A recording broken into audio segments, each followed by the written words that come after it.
Kami datang merendahkan diri di hadapan-Mu seraya bermohon belas kasihan-Mu untuk mengurapi kami, memimpin ibadah Jum kami pagi hari ini sampai selesainya nanti. Tolonglah kami Tuhan untuk mengerti jalan-jalan-Mu sehingga kami berkenan dan layak di hadapan-Mu. Ampuni kehidupan kami dari segala pelanggaran kami, sehingga kami layak untuk ya Tuhan berada di dalam kemuliaan Tuhan. Terpujilah nama-Mu, dalam nama Yesus kami sudah berdoa. Kami mengucap syukur buat semua kebaikan Tuhan. Haleluya. Amin. Amin. Selamat pagi, Shalom. Shalom, selamat pagi. Terima kasih Bu Pungki. Sama-sama Pak Tommy. Selamat Tetap semangat. Semangat. Tetap semangat Bu Pungki ya. Haleluya. Puji Tuhan. Amin. Walaupun yang hadir 4 juta orang, kita harus tetap semangat. Luar biasa. Tuhan lebih besar dari kita, Pak. Haleluya. Ya, amin. Ya, kita akan belajar bersama-sama tentang apa yang dikatakan oleh kitab Yohanes, saudara, pasal yang ke-15 ayat 18 sampai 27.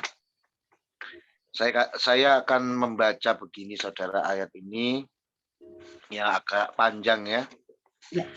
Dikatakan begini. Jikalau dunia membenci kamu, ingatlah bahwa ia telah lebih dahulu membenci aku daripada kamu. Sekiranya kamu dari dunia, tentulah dunia mengasihi kamu sebagai miliknya.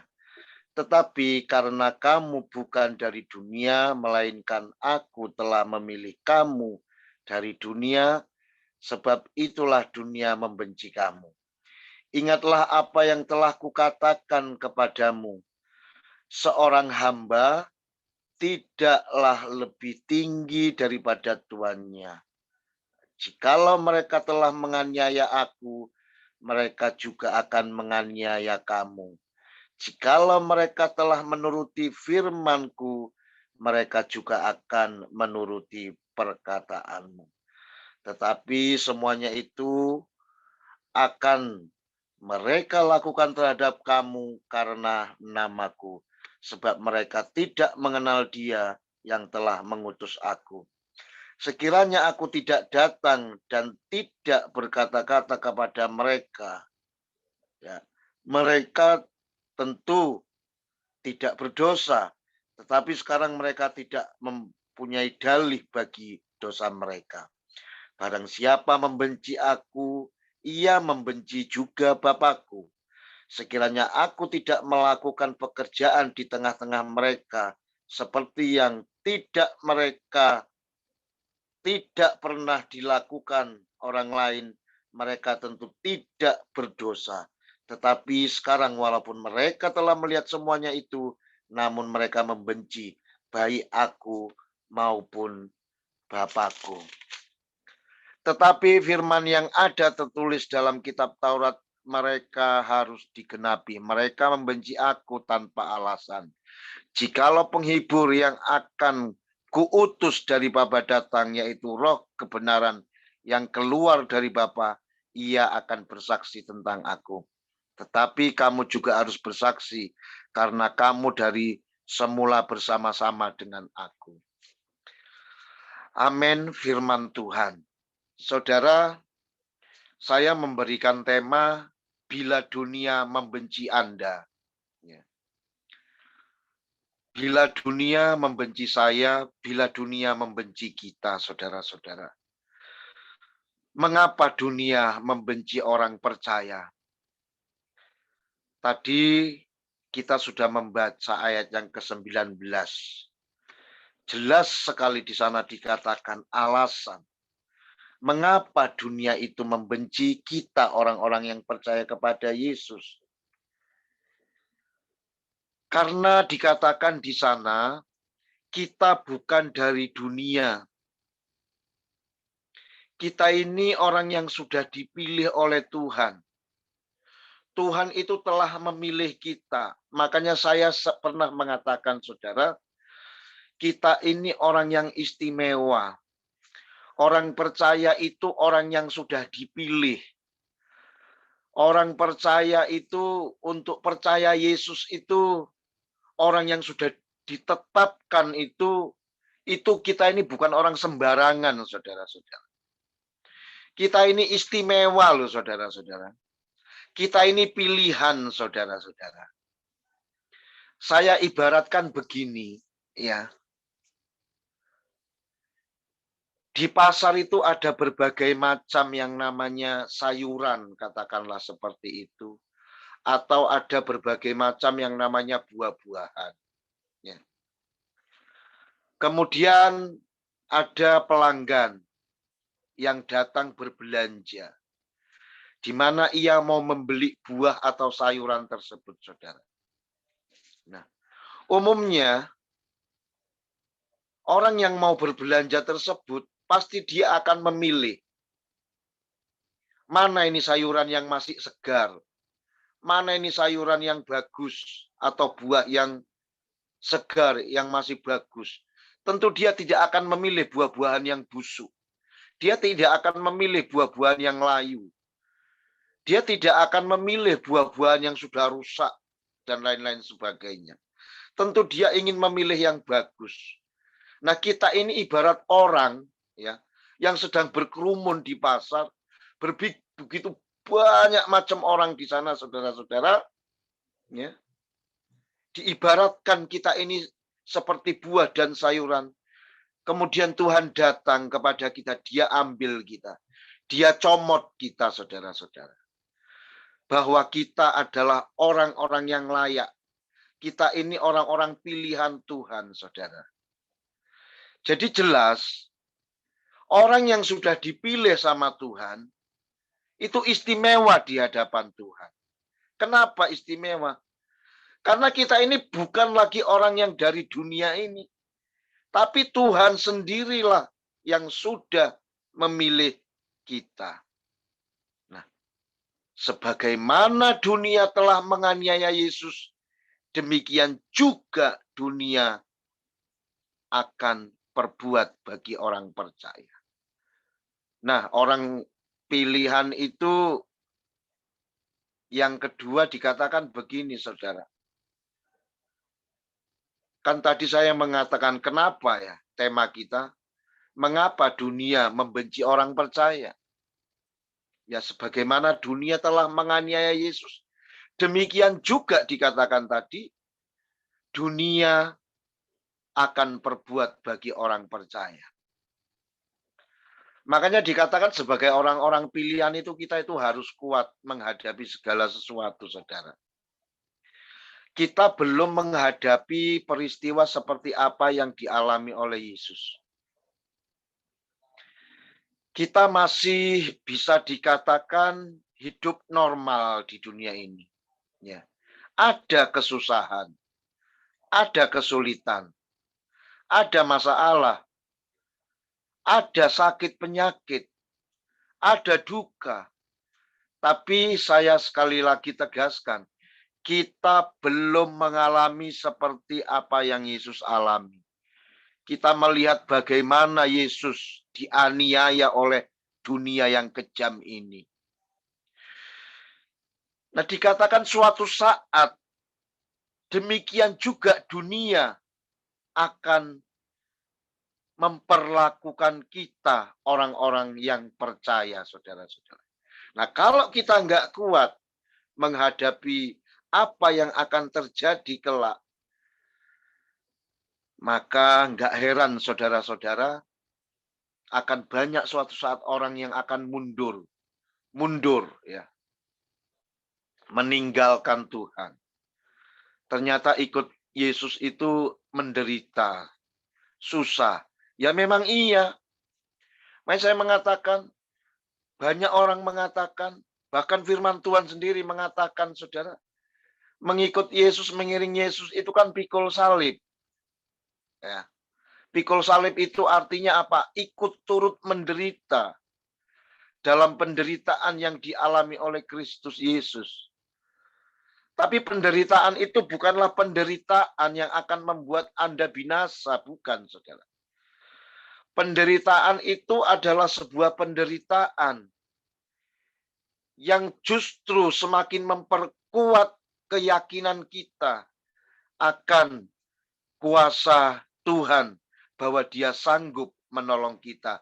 Sama seperti Yesus dipermuliakan oleh Bapaknya pada akhirnya, saudara. Kita harus sampai ke sana, saudara-saudara. Nah, oleh karena itu, yang berikutnya, mengapa dunia membenci orang percaya? Dikatakan ayat 21, karena dunia tidak mengenal Bapa yang telah mengutus Yesus. Ya. Itu sebabnya ketika itu mereka berkata, di mana Bapamu? Katanya seperti itu, saudara. Mereka tidak tahu bahwa mereka sedang berbicara dengan Bapa, bahwa Yesus ada di dalam Bapa, Bapa ada di dalam Yesus. Itulah sebabnya mereka marah, mereka murka. Apa yang dikatakan ini? Kata mereka seperti itu terhadap Yesus. Nah, saudara-saudaraku, orang kalau tidak mengenal, itu memang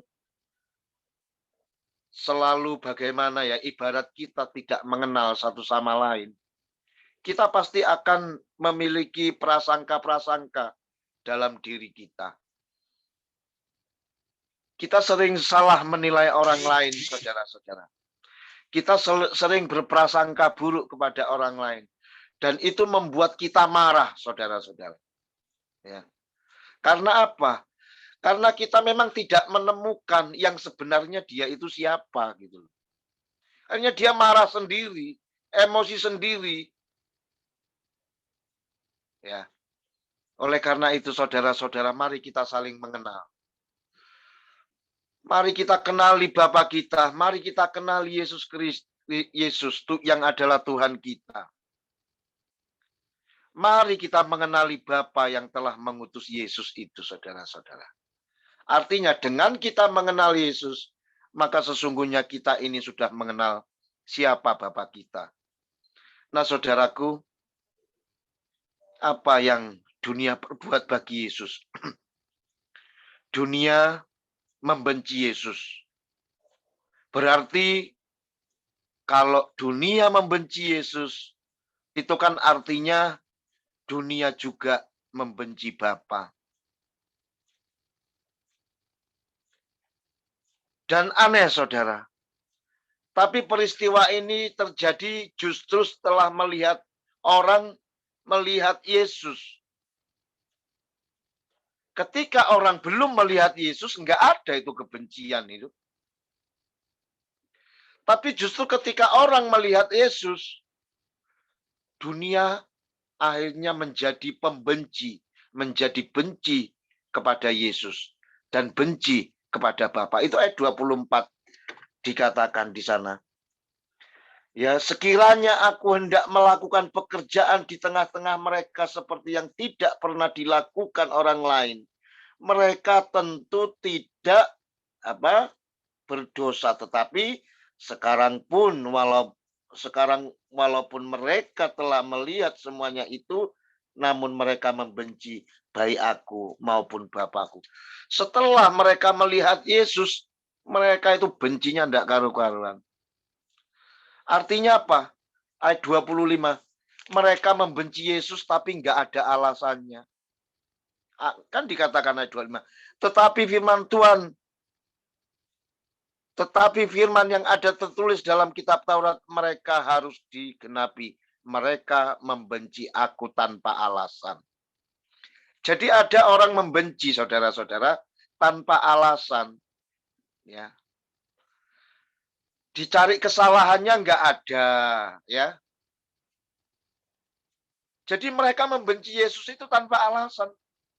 Makanya pada waktu Pontius Pilatus mau menyalibkan dia, itu Pontius Pilatus itu sebenarnya bingung, saudara. Itu dilema, saudara. Ya. Apa alasan aku untuk menghukum orang ini? Akhirnya dia serahkan kepada suara orang banyak.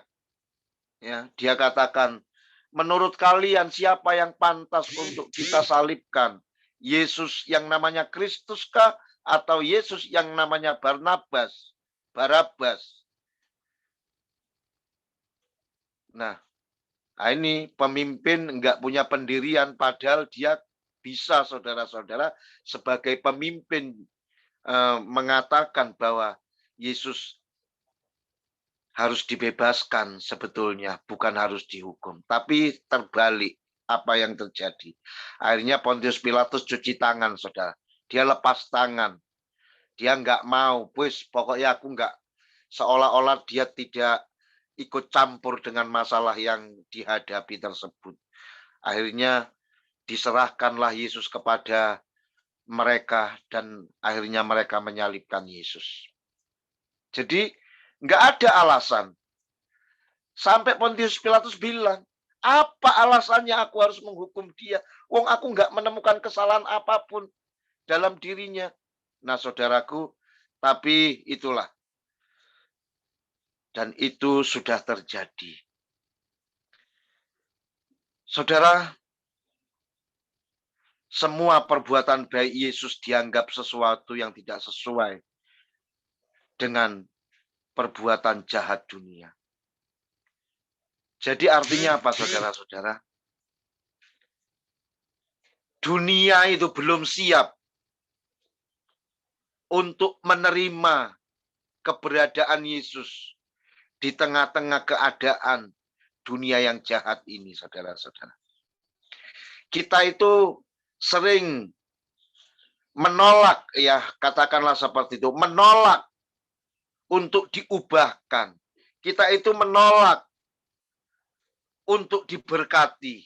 Kita itu belum siap untuk dikoreksi kesalahan kita oleh Tuhan. Kita itu belum siap untuk menerima sesuatu yang baik dalam kehidupan kita, saudara-saudara.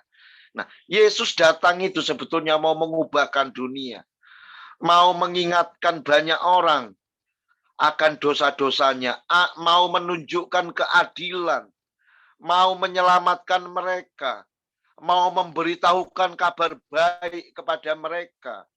Ya, mau menunjukkan jalan kebenaran dan hidup.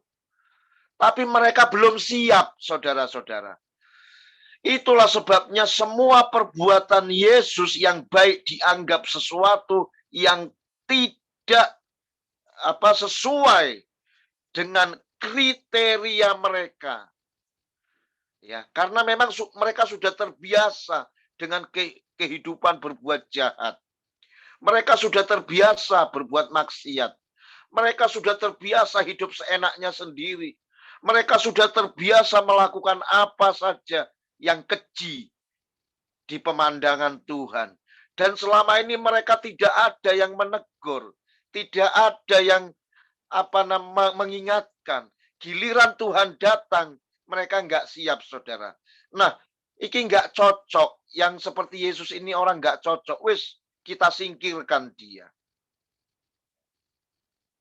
Nah, saudaraku yang dikasihi oleh Tuhan. Semua pengajaran Yesus menekankan pada kehidupan roh. Ya. Karena mereka bingung apa ini dunia roh ini. Kehidupan roh itu kayak apa? Dunia tidak dapat menerima, saudara-saudara, kehidupan roh itu. Ya. Karena dunia memang sudah terbiasa hidup dalam kedagingan. Jadi mereka diajarkan hidup dalam roh. Mereka itu nggak siap. Kira-kira seperti itu. Ya. Ini sangat menyedihkan, saudara-saudara. Nah, oleh karena itu, sekali lagi berita salib kematian Yesus adalah kehinaan bagi dunia. Yesus disalibkan. Dan ini berita kehinaan bagi dunia. Sementara berita itu kemuliaan bagi orang percaya. Oleh karena itu, biarkan orang menghina apa itu salib, saudara. Ya, ada yang mengatakan salib itu tempatnya setan bernaung, monggo silakan. Ya itu tadi, saudara. Mereka nggak siap menerima itu. Mereka nggak ngerti, ya. Tapi buat kita, berita salib, berita kematian Yesus, itu adalah kemuliaan yang sedang ditunjukkan Allah Bapa bagi orang percaya. Atau dengan kata lain, kebencian dunia atas Yesus karena tidak ada titik temunya antara keinginan dunia dengan keinginan Yesus, saudara-saudara. Nah, oleh karena itu, tidak adanya kesatuan antara gelap dan terang. Mungkin kira-kira seperti itu juga bisa kita gambarkan. Memang betul, saudara, orang yang hidup di dalam terang Tuhan nggak mungkin bisa bersatu dengan kegelapan. Kalaupun kita bisa misalnya harmonis, Allah itu sebetulnya cuma kamuflase saja, saudara, ya. Kadang-kadang kita berbahasa basi, tapi kalau hati kadang-kadang wah itu pengikut Yesus. Nah, kira-kira seperti itu. Kalau kita mungkin bisa tulus mengasihi sesama, tapi orang yang kita kasih belum tentu, saudara-saudara, sama seperti hati kita. Belum tentu loh, saudara. Nah, kamuflase. Wis pokoknya slogan sajalah. Ya, dan lain-lain sebagainya. Nyatanya apa, saudara-saudara? Sekalipun kita sudah begitu banyak menjalin hubungan yang baik, kita berbuat baik kepada orang-orang tertentu, saudara-saudara, kita berjalan di atas kebenaran, kita mengasihi, kita nggak pernah membalas kejahatan dengan kejahatan, kita tetap berbuat baik kepada mereka. Nyatanya apa, saudara-saudara? Banyak gereja rusak, banyak anak-anak Tuhan mendapatkan perlakuan-perlakuan nggak adil. Ya, apalagi saudara-saudara, banyak penghinaan, penistaan terjadi terhadap keyakinan kita karena mereka nggak ngerti, saudara-saudara. Kita nggak bisa ketemu. Intinya kita nggak bisa ketemu dengan mereka. Ya, oleh karena itu, jadi tidak ada kesatuan, saudara, antara gelap dan terang. Tidak ada kesatuan. Lalu bagaimana peranan Roh Kudus untuk meyakinkan dunia? Nah, bukankah ada Roh Kudus yang senantiasa, saudara-saudara, menyertai perjalanan hidup kita selama kita ada di dunia ini? Ayat 26 jelas di sana dikatakan, saudara, ya, dikatakan, jikalau penghibur yang akan ku utus dari Bapa datang, yaitu Roh kebenaran yang keluar dari Bapa, ia akan bersaksi tentang aku. Jadi Roh kebenaran, yaitu Roh Kudus, akan bersaksi tentang Yesus. Artinya apa? Ayat 27 dijelaskan, orang percaya juga harus bersaksi kepada dunia tentang Yesus. Yesus sudah bersaksi, dia sudah berkata bahwa Bapa ada di dalam aku. Bahwa kalau aku berbicara kepada kamu, sesungguhnya Bapa juga, Bapa lah yang berbicara itu kepada Anda. Kita juga harus berani berkata, saudara, bahwa Yesus ada di dalam aku. Dan kalau aku berkata-kata, maka sesungguhnya Yesuslah yang berkata-kata terhadap kamu. Artinya apa, saudara? Belajar bersaksi. Bersaksi menceritakan bahwa Tuhan itu ada di dalam diri kita. Tuhan itu ada dalam kehidupan kita. Yesus itu adalah jalan. Yesus itu adalah kebenaran. Yesus itu adalah hidup. Ya, Yesus itulah yang akan menuntun perjalanan hidup manusia sampai pada keabadian nanti. Itu harus kita ceritakan, saudara-saudara. Nggak boleh kita tidak menceritakan. Bicara mereka nanti suatu saat tidak bisa nerima hal itu. Mungkin kita akan mendapatkan perlakuan yang sama seperti Yesus. Kita akan disalib sama mereka. Kita akan dibenci sama mereka ketika kita memberitakan itu. Dan itu memang sudah tertulis. Jadi jangan heran Bapak Ibu apabila sesuatu yang tidak menyenangkan itu terjadi dalam diri kita hanya oleh karena kita mengatakan kebenaran yang sesungguhnya. Nah, bagaimana sebaiknya Anda menyikapinya bila dunia membenci Anda, membenci saya, membenci kita, saudara-saudara? Bagaimana kita harus menyikapi hal ini? Maka kebencian harus dihadapi dengan kasih dan pengampunan. Nah ini saudaraku, jadi orang Kristen itu mentoknya di sini. Sekalipun kita dibenci, tetapi firman Tuhan tegas mengatakan bahwa kita tidak boleh membalas kebencian dengan kebencian. Tapi kita justru harus membalas dengan kasih. Ini yang berat, saudara-saudara.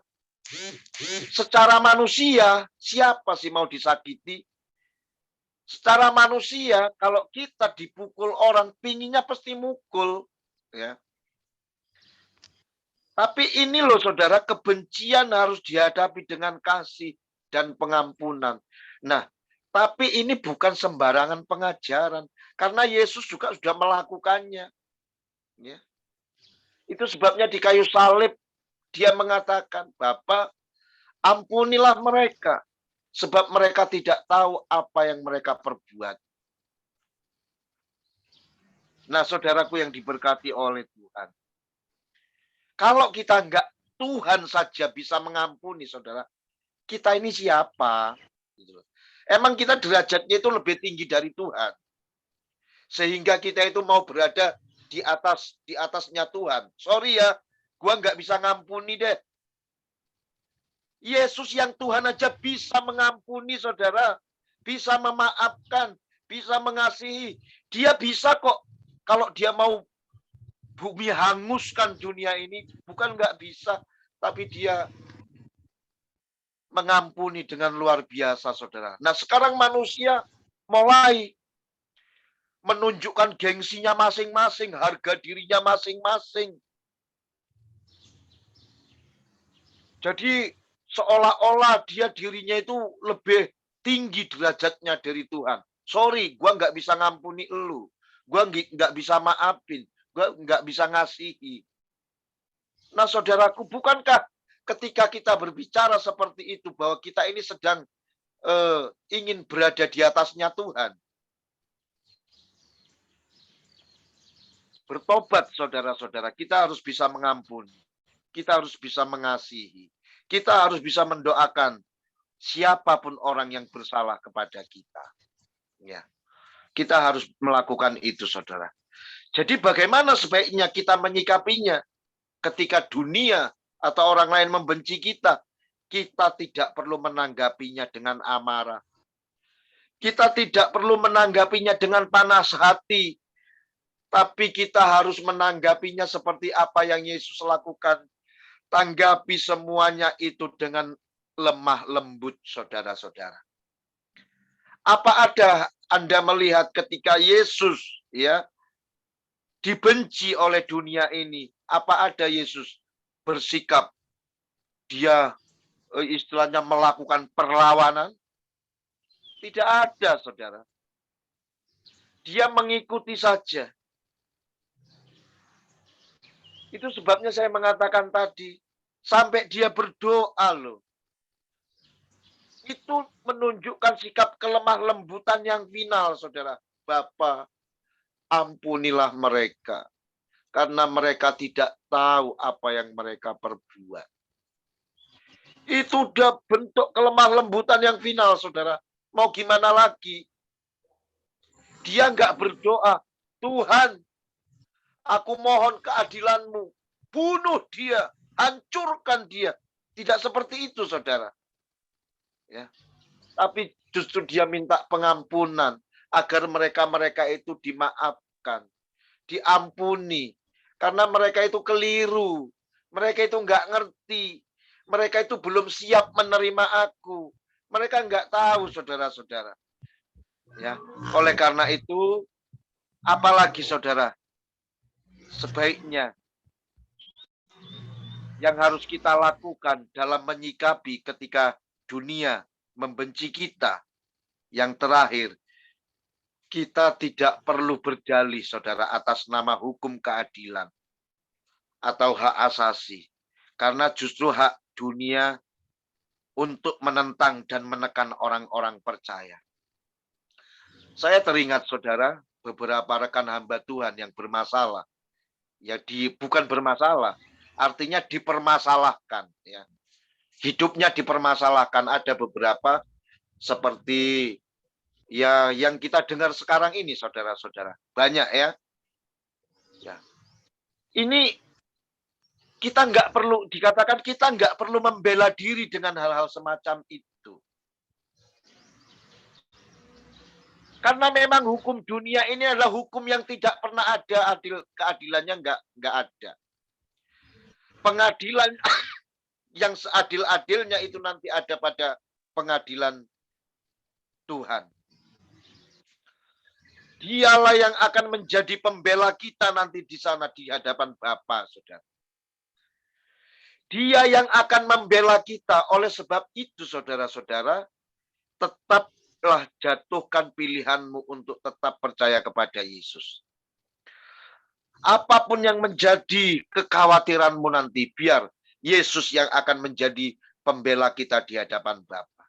Yang penting pertahankan imanmu untuk tetap meyakini bahwa Dia adalah Allah, sumber segala-galanya, saudara. Jangan kita minta keadilan dunia. Oke, keadilan dunia berjalan. Tapi kita melihat banyak keadilan dunia tidak berjalan sesuai dengan logika kadang-kadang, saudara. Bagaimana orang yang mengalami kasus yang sama? Yang satu cuma dihukum misalnya 5 bulan. Tapi yang satu dihukum 10 tahun. Kan nggak sehat. Kasusnya katakanlah oke sama. Bahkan ada dari pihak mereka yang tidak mengenal Tuhan. Ya, bolak-balik. Istilahnya menjelek-jelekkan satu agama. Tapi dibiarkan saja berkeliaran seolah-olah dia itu kebal hukum. Ingat saudara-saudara, mereka sedang dinanti oleh pengadilan Kristus. Karena kita tahu, dialah hakim yang adil nanti. Nah, di sanalah nanti semua saudara-saudara, bentuk ketidakadilan itu akan diselesaikan. Dan saya mau mengatakan dan bersiap-siaplah mereka, ya saudara, yang menegakkan hukum tidak seadil-adilnya di dunia ini. Artinya timpang, saudara. Mereka lah yang pertama kelak akan mendapatkan itu. Karena di dunia ini bisa saja hukum diputar balikkan. Tapi di hadapan Tuhan itu tidak akan pernah terjadi, saudara. Nah, oleh karena itu, dunia memang menentang, menekan orang-orang percaya. Tapi saya mau katakan kepada semua sahabat Tuhan, ya, dimanapun berada, tetap semangat, tetap kuat menjalani kehidupan ini. Tuhan ada beserta dengan kita. Shalom, haleluya. Mari kita berdoa, saudara. Bapa di dalam surga, terima kasih Tuhan. Tidak apa-apa dunia membenci kami. Tidak apa-apa hukum tidak berpihak, hukum dunia tidak berpihak kepada kami. Tidak apa-apa hak asasi manusia selalu tidak sesuai dengan apa yang kami harapkan. Izinkan kami untuk menerima semuanya itu. Sebab kami tahu ya Tuhan Yesus, itulah harga yang harus kami bayar, salah satunya dalam kami mengiring Tuhan. Namun kami yakin, kami pastilah bisa mengampuni. Dan kami yakin Tuhan, pada akhirnya nanti, keadilan Tuhanlah yang akan berbicara atas kehidupan kami. Dan kami yakin kami akan dibela oleh Tuhan. Amin. Terima kasih Tuhan, terima kasih. Dalam nama Yesus kami berdoa, bersyukur, terima kasih buat firman. Haleluya. Amin. Amin. Akhiri ibadah kita. Terima kasih Tuhan, terima kasih Yesus buat semua yang sudah Engkau lakukan dalam kehidupan kami. Hari ini kami akan memulaikan segala aktivitas kami sampai menjelang senja nanti. Berkatilah ya Tuhan apa yang akan kami kerjakan. Berkatilah anak-anak kami, keluarga kami. Berkatilah orang-orang terdekat kami yang kami kasihi, yang kami cintai. Kami mohon perlindungan-Mu bekerja atas kami sepanjang hari ini. Nah, Tuhan terima kasih. Sebelum kami menutup dalam doa berkat, mari saudaraku kita berdoa dalam doa yang diajarkan oleh Yesus kepada kita, yaitu doa Bapa kami. Bapa kami yang bertata dalam kerajaan surga, dikuduskanlah namamu, datanglah kerajaan-Mu, jadilah kehendak-Mu di bumi seperti di sorga. Berilah kami pada hari ini makanan kami yang secukupnya. Ampunilah kami akan kesalahan kami, sama seperti kami juga mengampuni orang yang bersalah kepada kami. Dan janganlah membawa kami dalam pencobaan, lepaskanlah kami dari segala yang jahat. Karena Engkaulah yang mempunyai kerajaan, kuasa dan kemuliaan sampai selama-lamanya. Dalam nama Tuhan Yesus Kristus, kami percaya kami akan ditolong oleh Tuhan. Oleh karena itu, Bapak Ibu yang diberkati oleh Tuhan, angkatlah tanganmu ke sorga dan mari pulang, tinggalkanlah tempat ini dengan membawa berkat dari Allah yang adalah Bapa, berkat cinta kasih dari Putranya yang tunggal yaitu Yesus Kristus, dan biarlah kiranya penyertaan Allah Roh Kudus menyertai perjalanan hidupmu, baik hari ini, esok, lusa, bahkan sampai Maranatha Ia datang kembali untuk menjemput kita yang percaya. Di dalam nama Yesus, Engkau yang sudah diberkati Tuhan, mari bersama saya katakan, haleluya, amin, amin, amin. Amin.